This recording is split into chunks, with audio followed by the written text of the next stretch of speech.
With your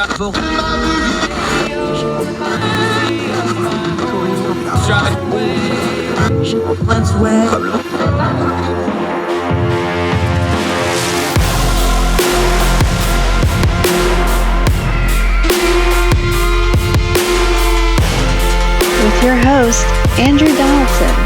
This is Heard Tell. Welcome to Heard Tell. It's Monday. It came again like it always does. Hope you all had a great weekend. I'm Andrew Donaldson. Welcome back to Heard Tell. We took a little time off last week, did some best of shows. We missed you. Glad to have you back. And boy, howdy did we have some breaking news over the last few days at the end of last week. We're going to get to all that today. A couple other matters before we get to the big ticket one. We're going to talk a little bit about Ukraine. Russia is plundering the grain. Great piece out of Sky News. They actually track one of the grain shipments. A lot of it's going to Turkey. Well, you say, well, Turkey's helping Ukraine, right? Not really. Let's dig into it. Kind of like Germany and some other countries. They're doing one thing with one hand, one thing with the other hand, and what's coming out of their mouth isn't matching either. We'll get into that in just a little bit. We're going to touch in on our buddy Neil Parish. You remember him. He's the MP over in the UK Parliament who decided to watch porn on his phone while sitting in the benches. Guess what? He's speaking out about it, and no, he's not taking accountability whatsoever for it. We'll touch in and update that story. One of our favorites. In fact, she has the most downloaded episode of Heard Tell ever, dealing with her missing persons cases. We also tied that into Gabby Patino at the time. Molly McCluskey, an exceptional award-winning journalist. She's done a little bit of everything, an amazing writer. A good friend of ours behind the scenes has really helped this program out in a lot of ways. However, she has got an excellent website, Diplomatica Global Media. She takes embassy and embassy properties, and it's a lot of cross streams: politics, architecture, culture, history, even espionage, even love stories, usually illicit ones because, you know, diplomats, anybody that's watched an SVU episode anytime in the last 20 odd years. Great stuff from our friend Molly McCluskey. So excited to have her back on the program talking about the embassies, her great website. We're going to really enjoy it. It's going to be a fun, wonderful, enlightening conversation with our friend. Also, last segment, we always end on some good news. Good news is Sri Lanka made it into the good news segment, at least from one day. We've been covering the terror and horror that country is going through economic and political collapse. But we got a little bit of good news for them just to balance it out. We'll touch on Sri Lanka in just a little bit. First, elephant in the room, abortion. Roe v. Wade decision finally came down on Friday.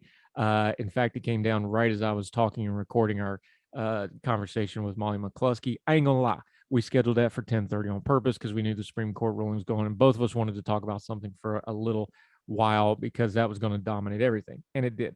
But let's do what we always do on Heard Tell. Let's turn down the noise for just a second. What does this actually mean? Because everybody's yelling about the Supreme Court. Everybody's demanding that Congress do something. They're not going to. Everybody's demanding President Joe Biden do something. He's not going to. He can't. Congress really can't. Congress should have, over the last 40 years, dealt with this, and it wouldn't have been in the Supreme Court in the first place, but let's rehash that at some other time. What does this actually mean? Because people are screaming that abortion is now banned. People are screaming about abortion is illegal. What does it actually mean? Well, it goes back to the states, as we've covered, but not a lot of people are describing that. So let's walk through this slowly. We're going to work off of a Washington Post piece for a minute. The Supreme Court's overturning of Roe v. Wade on Friday set off a cascade of anti-abortion legislation that will affect roughly half the country. Here's the deal on this before we continue with the piece. When Roe v. Wade went into effect in the 70s, that overrode existing legislative law and case law. Okay. So a lot of the legislatures over the preceding 40 years have either redone the laws or struck them down, or they put in place laws in case Roe v. Wade would come down. Those are called trigger laws, and we're going to get into those in just a second. Every state's dealt with this a little differently, and we'll walk through this. I suspect almost every state legislator, because this is a midterm election year, most state legislatures will be having special sessions and or the regular sessions and dealing with this topic over the course of the summer going into the fall. But let's get to the piece real quick. Without the landmark precedent in place, this is from the Washington Post, access to abortion began to change quickly. First, you might want to write some of this stuff down because this is where we turn the noise down and get to what we're dealing with. 13 states with trigger laws designed to take effect if Roe was struck down, prohibiting all abortion within 30 days. These states go like this. So what happened? Utah, South Dakota, Missouri, Arkansas, Louisiana, Oklahoma, Texas, Alabama, Kentucky, and Ohio. Those were pretty much automatics. As soon as Roe v. Wade got struck down, these go into effect. These are very restrictive laws. A lot of them are like 6 weeks or later. You still, even among that, though, need to go and check with the individual states. Some have life of mother provisions, some have rape provisions, some have incest provisions. Even amongst this category, and we're kind of generalizing it just to get through this quickly, even with that, there's exceptions. So you're going to have to go state to state to get some of this information. So that's the first group. States likely to ban abortion within weeks or months: Indiana, West Virginia, South Carolina, and Georgia. Now, here's where we start getting to these states being different. They have either laws or trigger laws, but there's things that have to happen for them to go into effect. Indiana has not passed a strict abortion ban. The Republican-led state plans to go into a special session and do it. Meanwhile, West Virginia, interesting case. It's a Republican-led state, although that's a recent event, but we'll get into that later. Never repealed its pre-abortion Roe ban, and it recently added a constitutional amendment specifying West Virginians do not have a right to abortion. So that's how that goes. States where it's uncertain: Arizona, Kansas, Nebraska, Montana, Wisconsin, Michigan, Pennsylvania, Virginia, North Carolina, and Florida. Now, Virginia, Governor Glenn Youngkin's already said he's going to call a special session for a 15-week abortion ban. We'll see how that goes. The other states, again, it's not necessarily political things, just some state legislatures never did any legislation since Roe v. Wade went down, or some such. Now, the other group of states, states where abortion is legal and it's probably going to stay legal. Again, these are probably going to be mostly blue states: New Mexico, Colorado, Nevada, California, Oregon, Washington, Minnesota, Illinois, Maryland, and all of New England, New Jersey, Connecticut, et cetera, et cetera. Those states are all safe. Now, what does this all mean? Well, some of these states, again, you got to look at every single individual states. Some of these states had legislation that was knocked down in the courts, like South Carolina and some others. Now they're going to go in. They have some legal steps they have to take to get those laws put back on the books. Even though Roe v. Wade overturned it, you still have to reinstitute it where the court had knocked it down previously. There's states like West Virginia where they just never did repeal it in the first place, but they passed a constitutional amendment. And then there's a lot of those gray states we were talking about on the graphic that we're working off of here, where they just didn't do any legislative at all, so they're not exactly sure. This is going to be a state-by-state process, and it's going to be hard to keep track of it, but that's how you're going to have to do this. You have to parse this out because the broad brush stuff isn't going to work. So yes, I understand Roe v. Wade went down. I know all the signs and the protesters and our headlines are abortion is banned, but it's more nuanced than that. It is very, very important when you're dealing with a very hot topic that we are specific and we are accurate. So you're going to have to do the homework on this thing. You're going to have to deal with it on the state-by-state basis. Which state has laws? Which state are going to put in laws? Again, I would suspect almost every state legislature in some form or fashion is going to be doing a session and dealing with this situation. They're going to have to. It's a midterm election year. For nothing else, abortion, one of the reasons it's so hot, is one of the highest fundraising issues there is. So everybody's going to want to touch this. Everybody's going to want to at least go through the motions of dealing with it. This is going to be a red hot political summer because of abortion stuff. But again, and I'm going to keep reiterating this over and over again, you cannot have a 30-second soundbite, headline, cry on, talking head, whatever, that completely covers what's going on now and what's coming for the next couple of months, and I would postulate probably for the next couple of years. This is not the end of the abortion debate. This is the end of the middle of the beginning of the abortion debate. We've spent 40 years getting to this point. We're going to spend at least the next 40 years dealing with all the fallout of it. Get the accurate information, get the accurate state-by-state information, and go from there as you go forth in the discourse on this, what is going to be one of the toughest, most emotionally fraught topics we ever cover. Be accurate and try to be nice to each other as much as you can be. More Heard Tell right after this.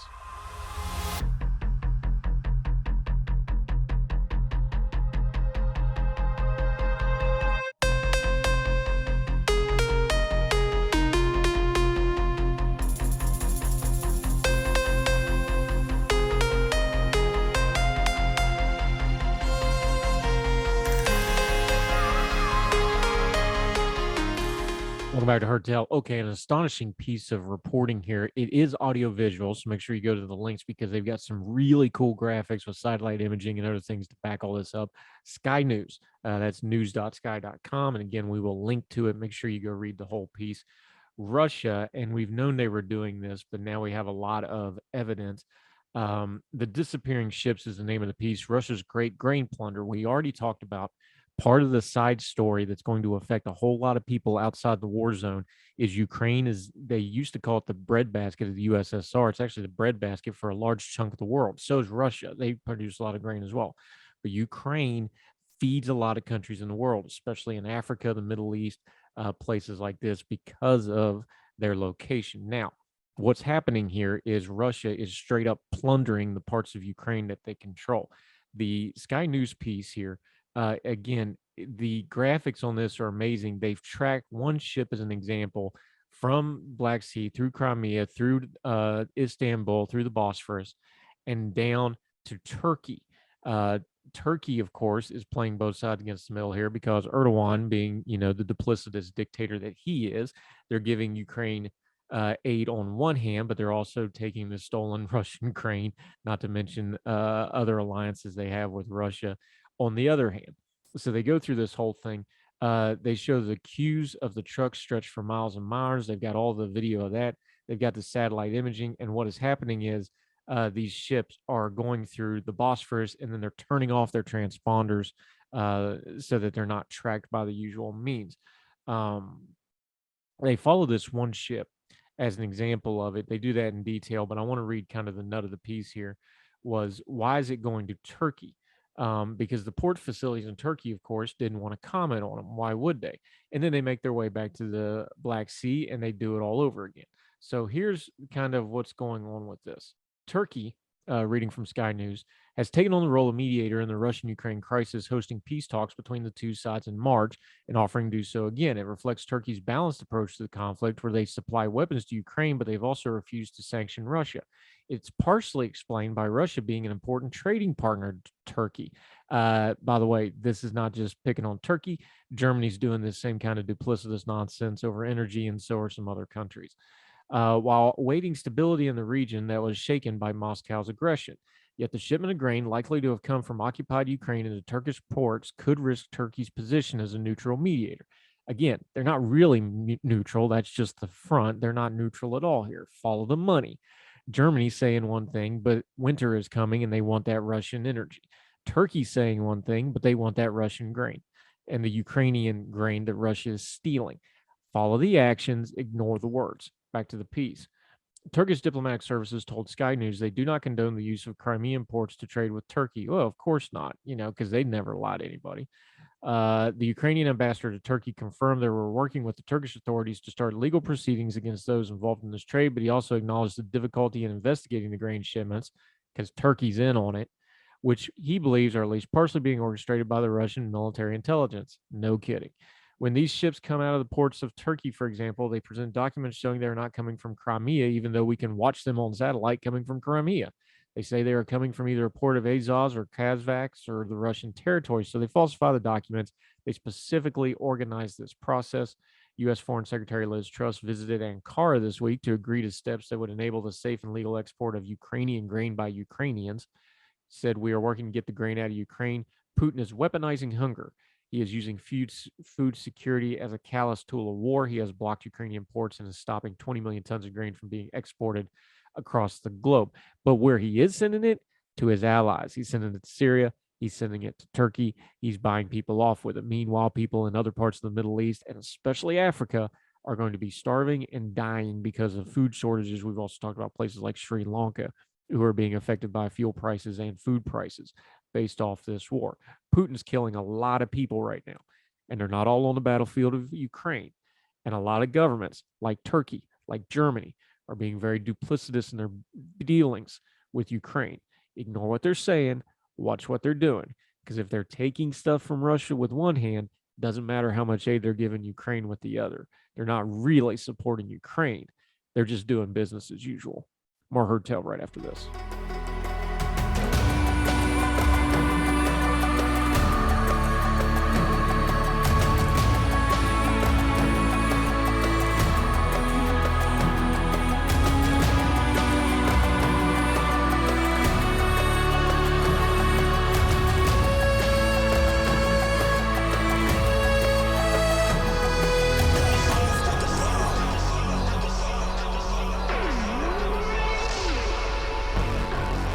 Welcome back to Heard Tell. It has been way too long. We keep trying to organize this, and she's always busy, or I'm in the hospital, or something's going on. But she is currently the holder of the most downloaded episode of Heard Tell of all time. She is a fantastic journalist in her own right. She has a long list of credits that we won't go through here, but she's legit, folks. She's a great journalist, but we're going to talk about her little passion project she's got going on now. Molly McCluskey, my very good friend. It's so great to have you back on the program. Welcome back. It's so nice to see you. Thanks for having me. Yeah, see, because we didn't even have video the last time you were on. That's how long it's been. And the itinerations, as Heard Tell, has grown and developed, which I will say publicly, because a lot of people don't know, you had a big hand to do with. You have given me contacts. You have given me ins. You've given me a lot of really, really great advice. So just publicly, thank you very much for your help. So for me kind. personal. No, it's... I don't know what I'm making this up as I go. You know how to do all this like journalism stuff. I'm journalist adjacent. I'm just faking. I made it all up as I went too, so it's totally fine. All right. You have this long career in journalism. You are a fantastic feature writer, quality journalist, but you have aimed at something that I think is really cool because, like we do our program, we always call it culture and politics because there's no way to really unwind that ball. It's always part and parcel. You started doing this thing with Diplomatica with embassies. And the reason I love it is people's like, well, what's the big deal with embassies? Is like, hey, embassies, that's where all the espionage went down for the Cold War. That's where all the secrets are kept. These are in historic homes, if you like architecture. There's politics, there's architecture, there's current events, because every single country in the world has an embassy in the States. So if something going on in the world, something goes down the embassies. There's protests there, there's support there. What got you interested in these? Because I just love how this crosses so many streams at once. Well, I was a foreign correspondent and I was covering, I was spending about half the year abroad and half the year in DC. And when I was in DC, I would be a diplomatic correspondent and then use those contacts to help me when I was traveling internationally as sources and that sort of thing. And I was covering really difficult topics. I mean, I was covering, food poverty in the Congo, and I was in Syrian refugee camps, and I was covering all these really difficult, soul-crushing, like I would come home and not be able to get out of bed stories because I was just so really having a hard time with it, and decided I needed something fun, just fun and lighthearted to balance it out as a hobby. And so I would be, interviewing ambassadors, or anytime I would do a big international trip, I would reach out to the embassy for things like fact sheets and contexts and things like that, which I was surprised to discover not a lot of Washington journalists were doing. If they were in Washington reporting on the Greek economic crisis, they weren't necessarily reaching out to the Greek embassy for economic stats, which I thought was really interesting and an oversight. So, I'd be reaching out to these embassies and I'd be talking to them, and then I'd say, oh, that's great. I want to talk about your economics and trade. I'm an economics reporter, and we're going to get into that. But first, tell me about this absolutely gorgeous building that you're in. Because I was just fascinated. A lot of them are in historic mansions that have been repurposed. Some of them are building fully LEED certified, green, sustainable, embassies. And the way that they were, living in their buildings and honoring the history of their buildings, but also making it their own culturally, was a fascinating story to me. So I started this little newsletter and thinking it would just be read by my cousins in California, and I'd have maybe 10 readers a week or a month or whenever I could get it out. And little by little, I discovered that the diplomats in DC were reading it. And then they would transfer out of Washington and unsubscribe and then resubscribe from their new posts. And then their replacements were subscribing. And so there really was an interest in this community of architecture and culture and politics that I found so interesting. Everybody else was finding so interesting as well. But it's amazing because because I lived in Europe 2 different times. I've traveled around the world. A lot of the older cities like London, like Berlin or Frankfurt, has a lot of consulates in it because it's a financial hub. They have an embassy row. It's like a street. London, you have a street, it's all the embassies together. We have a little bit of a cluster in DC, but it's actually kind of spaced out. A lot of it's these historic properties. Then you got like the Czechs who you wrote a story about how they moved out in the woods on purpose just to get left alone. And then you have embassies switching buildings every so often. You just covered some of these. It's really a unique thing in DC how we do embassies, isn't it? It really is. There is the classic embassy row, and that is still the legacy address on Massachusetts Avenue for a lot of these properties. But, the French and the Germans are way out, because they have huge, massive compounds. There's a second offshoot of International Circle, which is the newer built for purpose embassies. We were just talking about them this morning. Tilden has a bunch. The Czechs, that's where the Czechs moved when it was still the forest, because it is part of the Rock Creek watershed, which is something I've been really interested in exploring, is how many of these properties are physically in, like if it wasn't for the national park boundary, these properties would be in Rock Creek Park. They'd be in a national park, essentially. So, they're spread out. And keep in mind, too, it's not just embassies. You said every country has an embassy in Washington, but there's embassies, there's residences, there's military attaché buildings, there's cultural centers, there's, quite literally thousands. I know a country that bought up an entire floor of condos for their guests when they come to visit. That's an extra 20 properties. If you look at how many properties and how much physical space in Washington is owned by foreign governments, it's quite significant. Yeah, and then you have cities like San Francisco that has multiple consulates. Seattle's like that too because of the tech boom. It's really Dallas has a bunch of consulates all of a sudden because of thing. Atlanta's starting to get some foreign intervention. Even my native West Virginia, we have a Japanese office because we have a Toyota plant. You don't think about the Ohio River Valley in West Virginia being a Japanese enclave, but it is because we got a Toyota factory. These, and plus, for folks that don't understand and don't really know this, maybe other than the movies, this is sovereign territory for these countries. This gets really, really complicated really, really fast. It does. So most embassies most foreign governments have their main, their biggest presence in Washington. That's where their ambassadors are. But then there's a large contingent in New York because they need UN representatives. And then most countries will set up, as you said, a consulate where their diaspora are or where there's a major economic incentive as a means of servicing that community. Keep in mind the consulates and the embassies really are businesses within countries.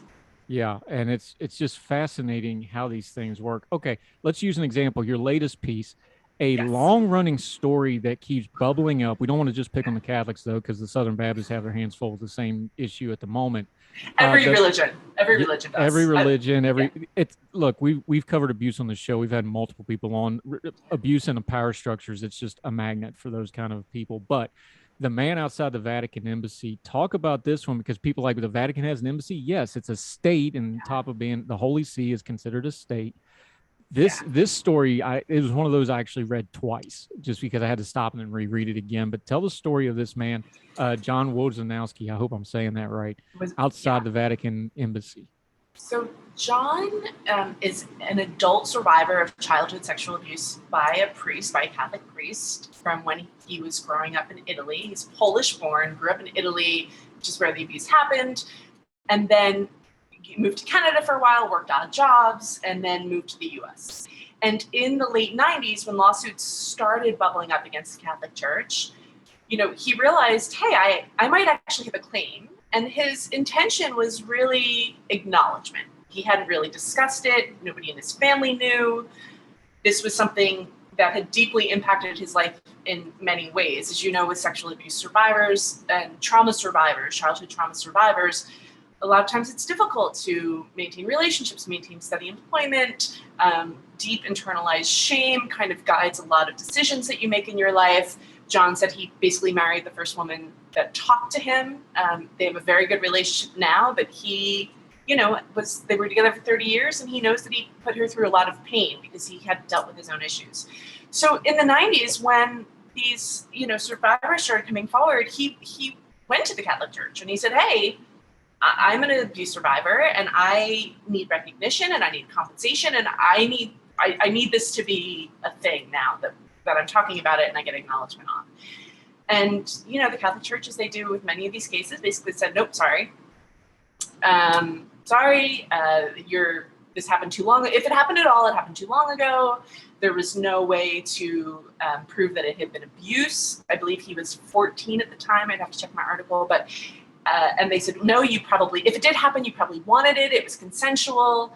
And by the way, your alleged abuser is dead now, so too bad, and you're out of luck. And he basically said, yeah, you know what, that's not going to cut it for me. That's sorry. And so he lives in a suburb of Maryland that's close to Washington. And so he started coming out and protesting at the Vatican, which at the time did not have a fence. And I get into that in the story a little bit, but it was just basically an open lawn. And he would come out and he would stand on the corner and with his signs, and he had flyers made up and he would hand out the flyers.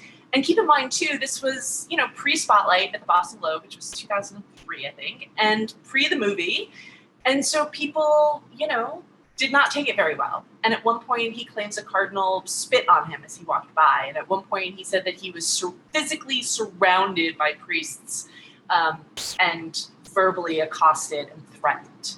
And so, but he didn't stop. He came out every day for years and years and years. He's now, I believe, almost 80. And so he doesn't come out every day anymore, but he comes out a couple times a week. But this was his life. And this is 24 years that he's been doing this now. And he's a fixture in the neighborhood. But the odds of him getting any kind of justice or acknowledgement or compensation are very, very slim. It's, what struck me about this, Molly McCluskey joining us from Diplomatica Global Media. What struck me about this is we've covered a lot of protests the last couple of years, whether it's Black Lives Matter, January 6th, although that turned into a riot. Now we're finding out about all the underlying things with that, but, started as a protest. Take whatever you want. We've dealt with protests a lot the last few years.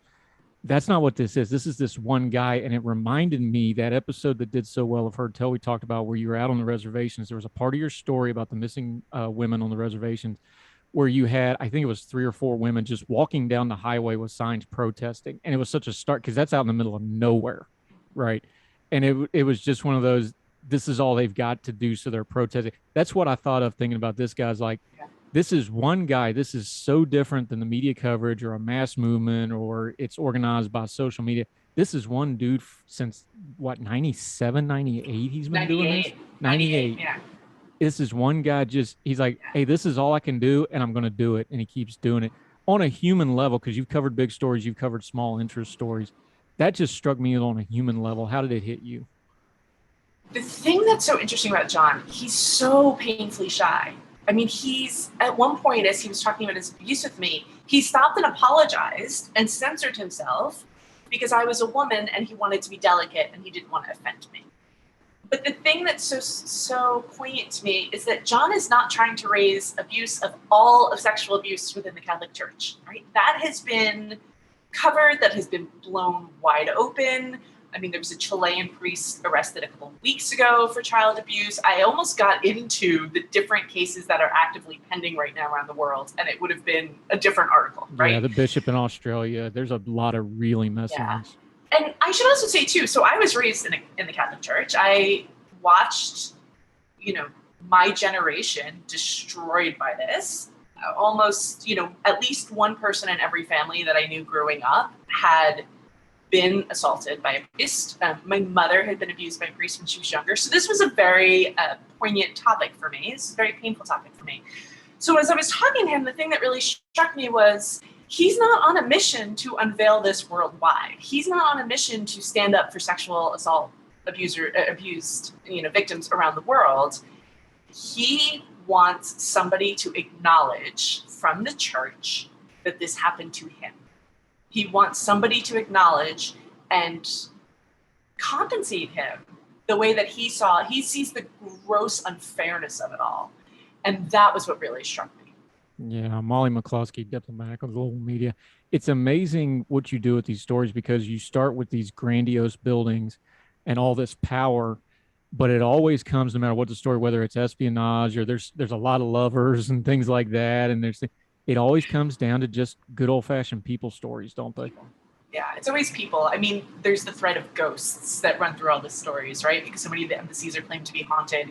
And so there's, who is haunting this embassy and what's their deal, basically, is a fun thread for me. But I really like bringing together the history of that particular building with what's going on now. I mean, the Monaco ambassador's residence is a perfect story of that, right? I wrote that during the Trump administration. That was Warren G. Harding's old house. That was the precursor to the veterans, the Veterans Administration. that whole story had so many echoes in what was happening with the Trump administration that it was hard. I didn't even have to explicitly say it. It was just super obvious. Yeah, people that think Trump was a little uncouth, they should read up on Harding sometime and the stuff he was getting away with.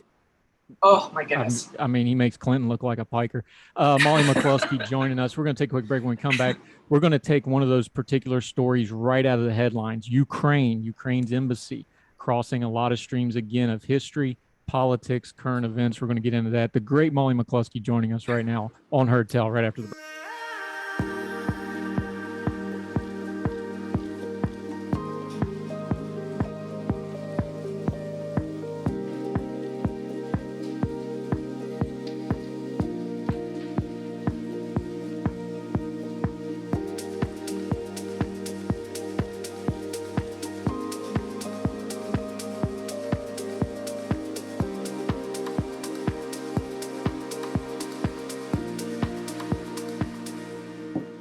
Welcome back to Heard Tell. We have Molly McCluskey of the Fighting McCluskey. She's one of them journalist people, but she's one of the good ones. I promise. She's got good stuff. Make sure you're reading and following her. Let's talk Ukraine because you covered the Ukrainian embassy. This is not unusual, though, because when some world events happen, whether it's the diaspora or the expats or just, the working population, whatever the case may be, embassies become gathering points. And that became true when Russia's illegal invasion of Ukraine. We've been very clear on this program where we stand on that. Vladimir Putin's one of the worst actors in the world. As usual, the Ukrainian ambassador and the Ukrainian embassy became a focal point for both protests and support. That's not unusual, but that building has some interesting history that crosses some streams again, doesn't it? That building does have some history. So that building is the site of the dinner that George Washington held when he was trying to convince Washingtonian landowners to basically give up part of their land to build the nation's capital and move it from Philadelphia. And so that building, more than really any other building in Washington, I mean, top 5 maybe, is one of the oldest and one of the most historic and one of considered the most critical to Washington history. Yeah, and something our lawyer friends, one of the most important foundational legal cases, Marbury versus Madison, that for folks that don't know, that basically established the Supreme Court and judicial review, one of the most important parts of our separations of power, especially on a day like today. We're recording this on the Friday when the Dodds decision, and yes, we're recording this as Dodds drops on purpose so we don't have to talk about it. Marbury versus Madison is one of them foundational parts of our government, and that touches on that building. Yeah, Marbury was one of the owners and residents of the house. He lived there for quite some time. He wasn't the builder, that was Forrest, but he moved in after Forrest and was one of the people that was at that dinner that helped decide that the nation's capital was going to be in, at the time it was basically Georgetown, and named after the British king, and that it was going to be here in DC. Otherwise, we'd also be in Philadelphia. Yeah, well, who wants that? I'm kidding. Hey, Philadelphia's a great. I've lived in Philadelphia. It's a great city. I love it. As long as the Eagles aren't playing and winning and or losing either one, then you got to kind of watch yourself. And it's a horrible airport. I'm sorry, it just is. I've flown all over the world. I'm an air transporter by trade. It's a terrible airport. One of the cool things about this building, though, is you actually have an old photo of it, which a lot of these buildings, for whatever reason, they didn't photograph them that much. I love this quote, though, from the Historic Houses of Washington, D.C. I'm not sure the date on this. You can tell me, but it said, quote, "One of the worst looking, most dejected buildings in Georgetown." That's Georgetown with a hyphen for some reason. "At the present day is 3350 M Street, a structure certainly deserving better treatment than it has received." The photo of it looks like something out of a spaghetti Western. It's black and white with wood frame door. I mean, it does look, you could never tell that was in Washington, D.C. I don't know what year that photo was. But that's kind of one of those cool things because for whatever reason, a lot of these buildings, they didn't really document the history as they went along. They figured it out later. But this one, you got that picture, and it is kind of a sad state of affairs. It's rough, right? It's a rough building. It almost, collapsed at one point from disuse and disrepair. It was the site of nightclubs for years and concert halls. And, they were renters, right? These nightclubs came in and rented the place and, didn't necessarily invest in the upkeep of it. At one point, it was purchased by a development company that had all these grandiose plans for it, and they went bankrupt. So the building really had, it's amazing that it's still standing, essentially. Yeah, I love this list of names that it held as it was a nightclub. It was, and I'm quoting here, Apple Pie, Yeah. Casablanca, Smokey's Groovies, Julie's. And then the exact quote here is it's a poor cousin to the cellar door. The reason I key on cellar door, of course, is because that's the legendary spot where John Denver met the couple that wrote Country Roads, and they went back to the apartment and banged out a song that was about Maryland that we have co-opted and claimed as our own. All right, that's my West Virginia flag for today. Cellar door, look that one up. But modern day, let's bring it up to the modern. This is not unusual, though. Something like Ukraine happens, the Ukrainian Yeah. people and people that, more importantly, Americans who want to support a foreign country, the embassies is where they usually go do that. There's a lot of historical background to that, and that's probably going to continue. Why is that, and what's the history to that? So embassies have always been a place where people can go and gather. I mean, when the Beirut explosion happened, I mean, my now famous Twitter thread that's been kind of echoed around the world about the Syrian man lighting the candle at the Lebanese embassy after the explosion, right? During apartheid in South Africa, my friend's dad kept getting arrested for protesting apartheid outside the South African embassy. I mean, it's a way to show either support or protest of a country's policies. You can cause enough ruckus that the message gets not only to the U.S. government but back home to the country's government that you're protesting. It will always be a thing. I can't imagine it stopping at any point. Russia has received numerous protests, and keep in mind those protests kind of run the gamut, right? So they're your standard candlelight vigil protests, your signs and chants protests.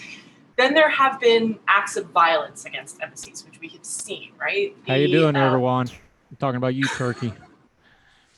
I'm just, hey, we name names here. The Turkish, they literally had a street fight. I mean, and this was just a couple of years ago. So Turkey, the residence, which is where that happened, is an incredibly historic building in DC that I won't touch because it's a place where music was integrated in Washington. Because while segregation was still, the law in DC, the sovereign territories, as you pointed out, did not have to follow those laws. And so the Turkish ambassador's residence started holding integrated concerts, right? Which is incredible. It's an amazing story. But it's also the site where the Turkish president came and ordered the assault of American citizens on American land. They weren't on the territorial land of the Turkish residents, and basically got away with it. And there was no consequence. I think one or two diplomats were expelled as pro forma. But that's one of those things where I'm kind of, I'm staying away from that one for a little bit. Yeah, I don't blame you. Molly McCluskey, this is such a wonderful thing you've developed here, and you just rebuilt it from scratch with a hiccup. Even professional journalists run into the game. I tell our young voices folks that we mentor all the time, I was like, you got to understand the internet's like the gold rush.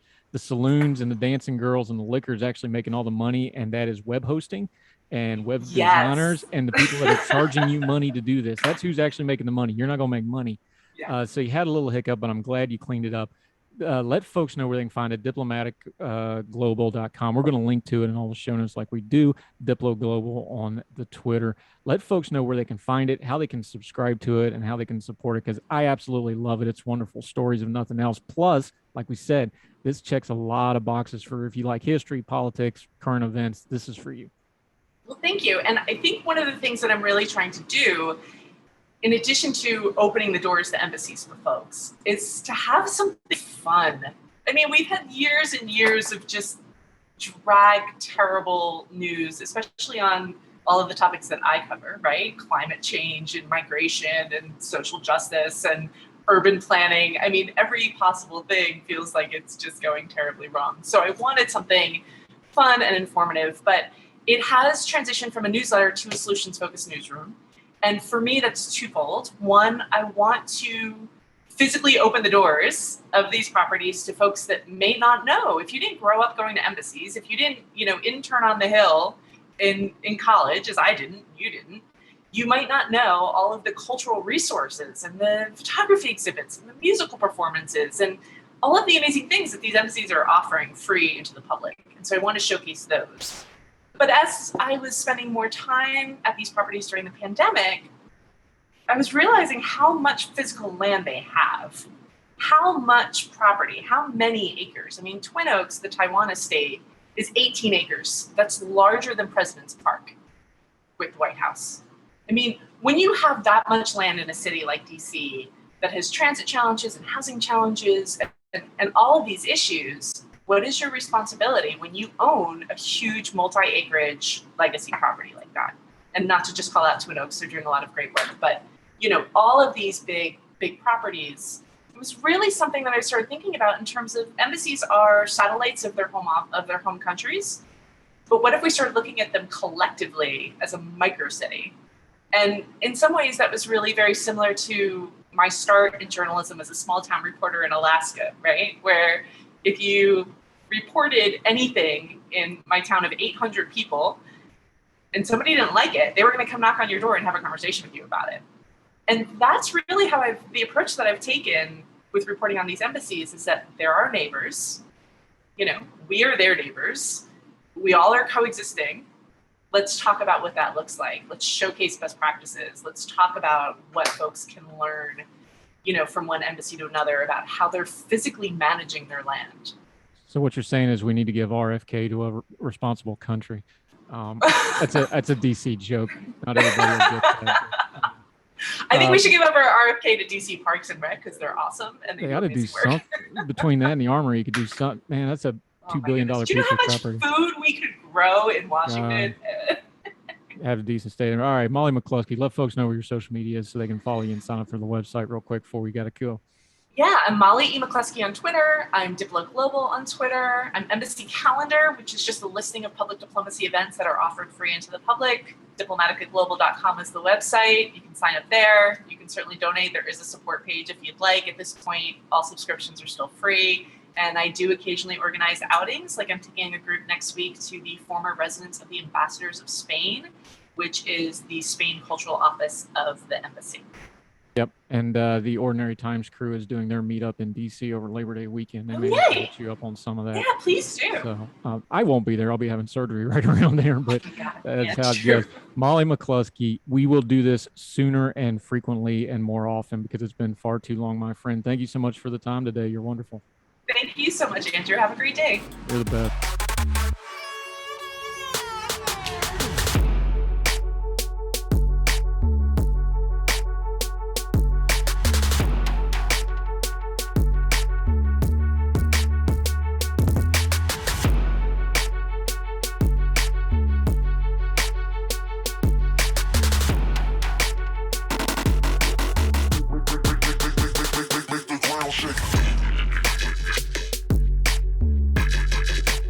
Welcome back to Heard Tell. Quick update to a story we covered a couple of weeks ago over in Parliament, and we've mentioned with some of our UK friends, we're going to have some of our UK contributors on this coming week. Stand by for that. But from Leading Britain's Conversation, LBC, that's a popular talk show over yonder, former Tiverton and Honiton MP Neil Parish.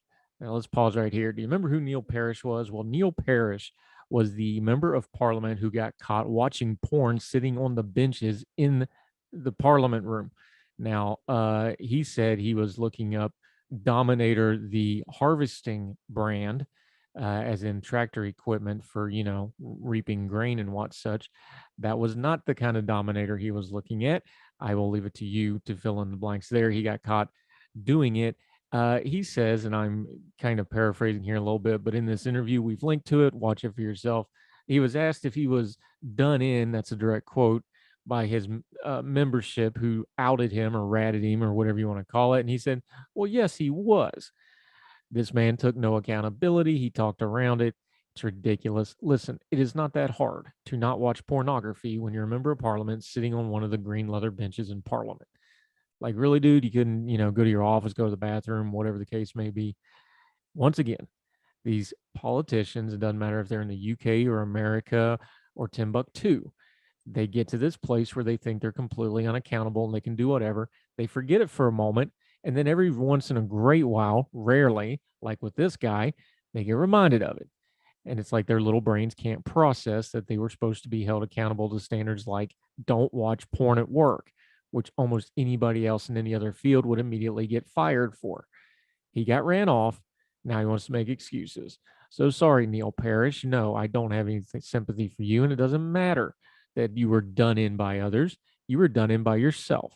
Nobody clicked your phone on what you were watching other than you. More Heard Tell right after this.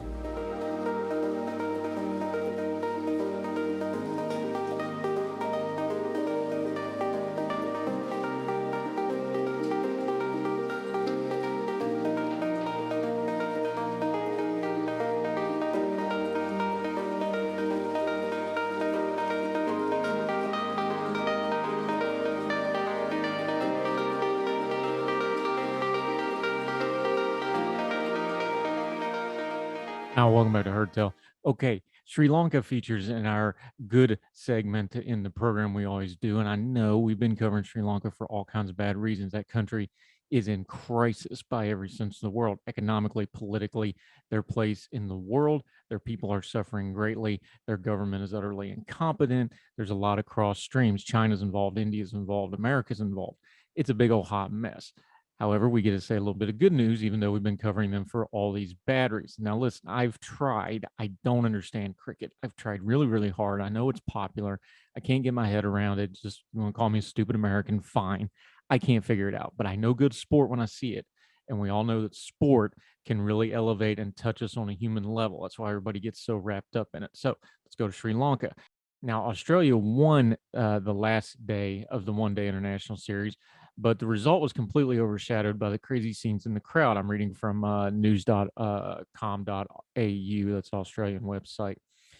In a touching scene, many Sri Lankan supporters in Colombo wore Australia's yellow and held banners thanking the tourists for visiting the island nations, which is battling an unprecedented economic crisis. Finch, in turn, thanked the fans for being amazing. Finch's team were giving a lap of honor as sections of the crowd chanted Australia, and some of the world's cricket commenters commented they had never seen anything like it. This is one of those things you really need to go watch the video for it to do it justice. We have it linked in the show notes like we always do.